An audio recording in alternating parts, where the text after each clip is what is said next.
Hi, hello, and welcome back to the HII Method. My name is Jen Hatz. I am the host of the HII Method podcast and also the founder of the HII Method, a holistic, integrative, and innovative approach to assessing and optimizing human health, well-being, and performance. And I'm partnered with Neuroforce One, a human performance company that has been training champions for years, and they offer training and assessments in their facility as well as remote options available. And I shared a story a few episodes ago about how I was a figure skater as a child and how that instilled some really important lessons for me and really specific to how I approach a goal and working towards a goal and how I view failure as part of the process towards that goal. And that all stemmed from that specific experience in a sport when I was young. But I'm going to share another story with you about not so much that side of things of, working towards a goal, but how, and even that the fact that it was a youth sport, learning how to participate in this sport as a youth. But that I also learned some really important lessons just in general about myself and about life when I was an adult, learning how to swim and how I learned how to trust because of that. So getting into this little story here. So like I said, I was a figure skater as a kid, and a lot of that is because of just where I grew up. I grew up in the Midwest. And so for whatever reason, winter sports were therefore my thing growing up in the Midwest. And so I was exposed to winter sports, not so much summer sports all that much. But then I ended up moving from the Midwest down to Florida. I went to Florida first for college and ended up living in the state of Florida for like 12 years. And throughout that time, super grateful to be able to have lived there during that length of time in my life, because I was able to experience so many things that maybe would have not otherwise been able to experience, or would have had to wait until, maybe, old retirement, elderly age to be able to experience what it's like to live in Florida. So I was very grateful, and still am very grateful for the fact that I lived there as long as I did and learned a lot throughout that process. But one of the things that I was, I think, a little bit surprised by was living there. So in Florida, there was a stretch of time when I was living in a beach town, and this is along the Gulf Coast. So living in a beach town along the Gulf, you spend almost all of your time either at the beach or out on the water, like on a friend's boat in the water, going out and doing things. And so water is part of your lifestyle, and the beach and being in the open water, it's the lifestyle out there. You spend a lot of time out there. And so knowing for myself at that point in time that the only real exposure I ever had to being in water coming from the Midwest was being at the public pool, and so for me, swimming in general meant whatever you would call swimming when you're at the public pool and you're basically still tiptoeing with your feet on the ground, you're still in contact with the ground underneath you. And maybe every so often you paddle a little bit. So that was my experience of swimming growing up, basically. So for me, swimming just meant not drowning. And it wasn't until I was then in Florida in all of these different environments where you're around water at all times, and it's not water at a public pool, it's legitimate bodies of water, in the Gulf in this case. It wasn't the massive ocean, but it's still a large body of water that you're getting used to and getting familiar with. So knowing when I was living there that I had this limit of where I was comfortable and what I was comfortable doing, I just lived within that limit. And so, like I said, everything you do is out on the water. You're going to the beach, you're going out on friends' boats. And so I would always just stay within my limits of what I was comfortable with. So if we were out, for instance, taking the boat out into the Gulf, I would not get into the water then, because I'm I can't see to the bottom. There's no way I can touch the bottom. There's no way I could have to swim from point A to point B. None of that's happening. So I'm just not getting in the water. And so I just kind of stayed within my limits like that. And there's nothing wrong with that, but it got to a point, and this is the story that I really want to share. It got to a point where I realized I had to change that habit and that mindset, and I had to learn something new because, so get this. So living in this town, which is a very high touristy attraction, I guess. So there was every year, especially around spring break time or just during the spring months, you get a whole lot of tourists coming into town for the spring break, for vacations and whatever. And there was a recurring theme of like local news that would break about a tourist who in some way had an issue. They were caught in a riptide and drowned.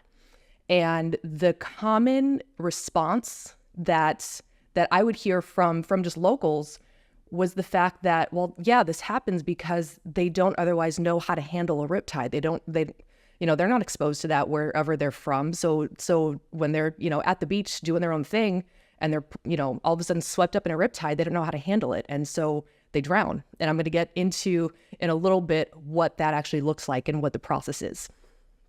But so all of this felt a little alarming for me, if anything, because I'm like, well, I wouldn't know what to do. I'm one of them. Just because I live here, I still don't know. I would still be just like that tourist. I would get swept up and end up drowning because I also don't know what to do. I would not know how to handle that situation.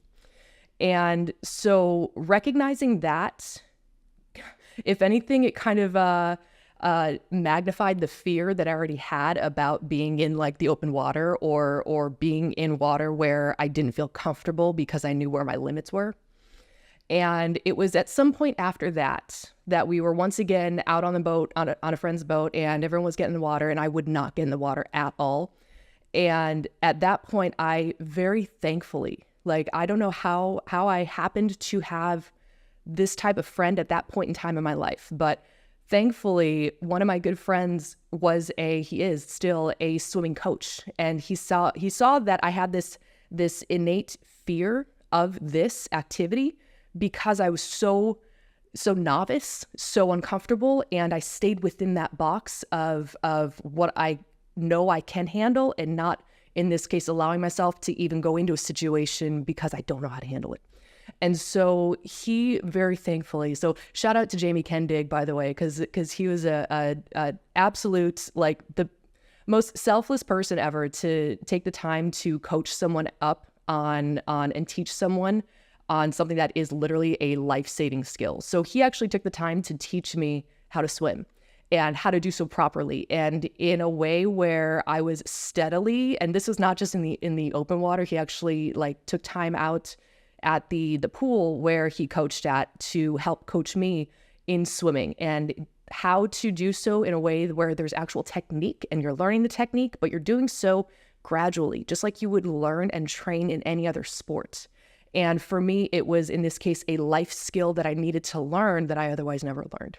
So I was thankfully able to learn how to swim, and how to swim, like actually swim, not just how to not drown in a public pool, but how to actually swim against, well, in currents and in the open water, and swimming, like actually being competitive in swimming. And so I ended up joining the US Masters when I was out there and swimming and competing with them. And so it sparked in me like an entirely new sport that I got really into when I lived in Florida. So that was probably the other cool thing. It gave me another like competitive route as something that is like athletic and it's a sport that I can compete in, but it's also testing me and giving me something to test myself on and to get better at. But so all that aside, so what I want to go back though and explain, because that for me ended up being a really positive experience overall.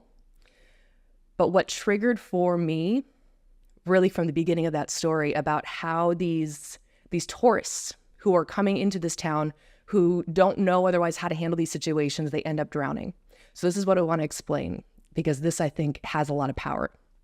So a riptide, for those who are not familiar with this, it is, if you want to think of it like this. So if you have the beach, I'm going to try to like map out with my arms here so that you can kind of imagine this. If you have the beach here where there's the sand and you're actually on ground, and then you have the water, going out into the water, and if you were to start coming back towards the beach, there might be, in this case, what's called a riptide, where the tide is pulling you back towards the water, or it's pulling you in some way where it basically has control over you, and it's pulling you continually wherever it's going, whatever direction it's going, not whatever direction you're going in. So if that helps to make sense. So you might be trying to swim through it to get back to the beach, but what it's doing is going to continue to pull you away.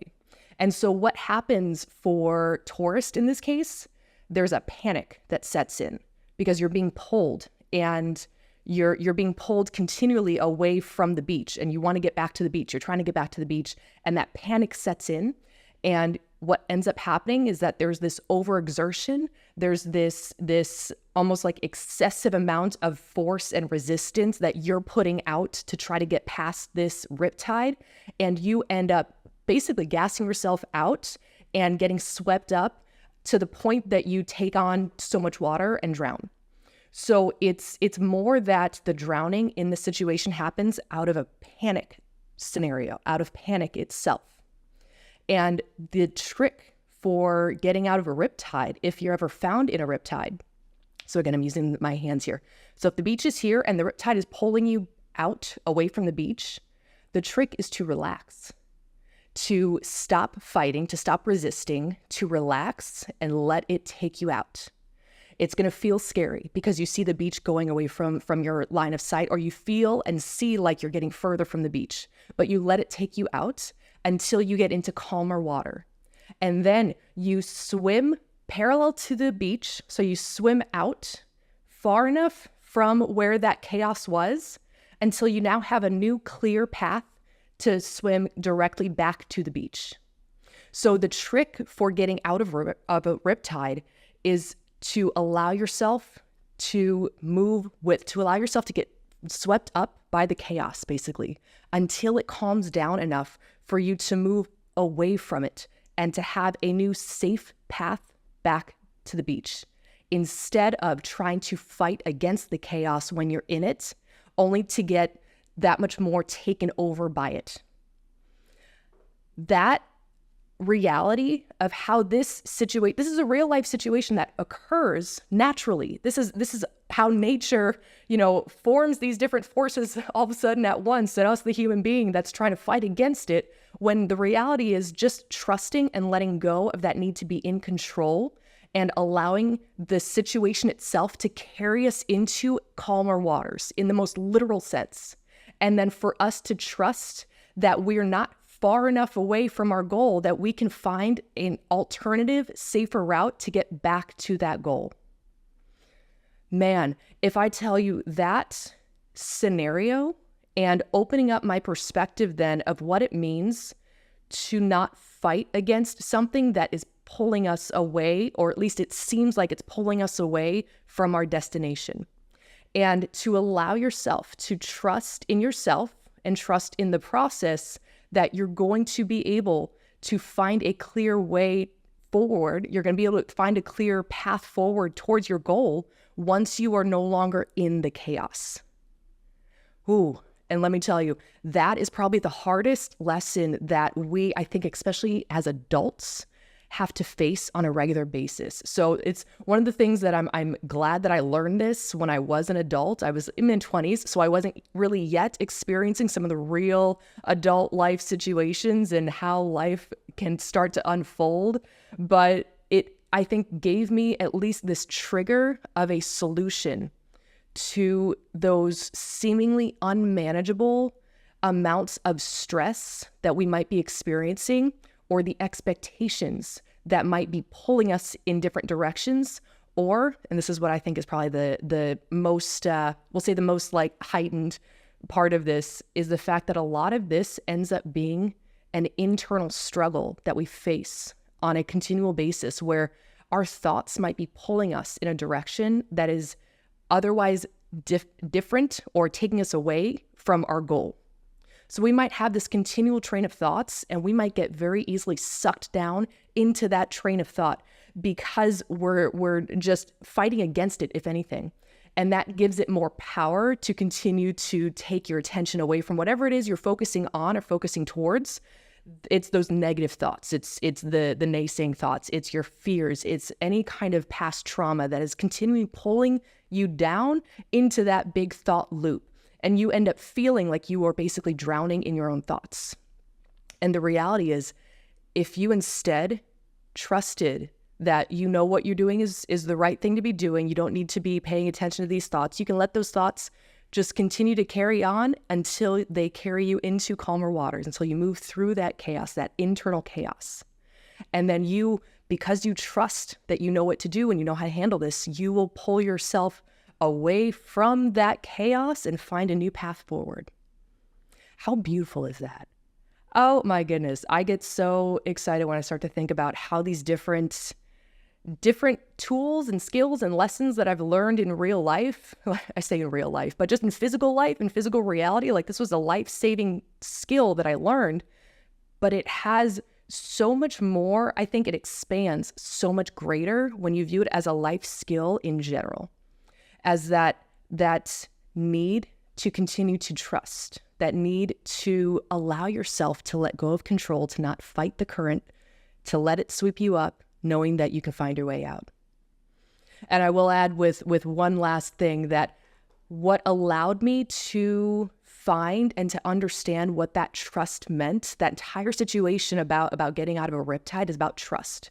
But to get to that point where you feel like you can trust yourself in that situation, you have to learn the skills first. Like I did, I actually learned how to swim.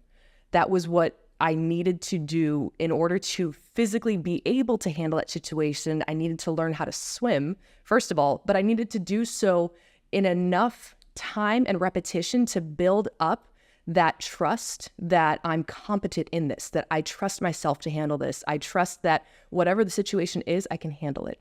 And so building that trust takes that time and repetition. So once again, going back to the beginning of the story, how certain activities that we are engaging in, especially when it's in a structured setting where we can progress ourselves towards this overall goal, and you're building that trust along the process, you're building your skill along the process, that helps you to then, once you are out on your own, be able to handle those situations.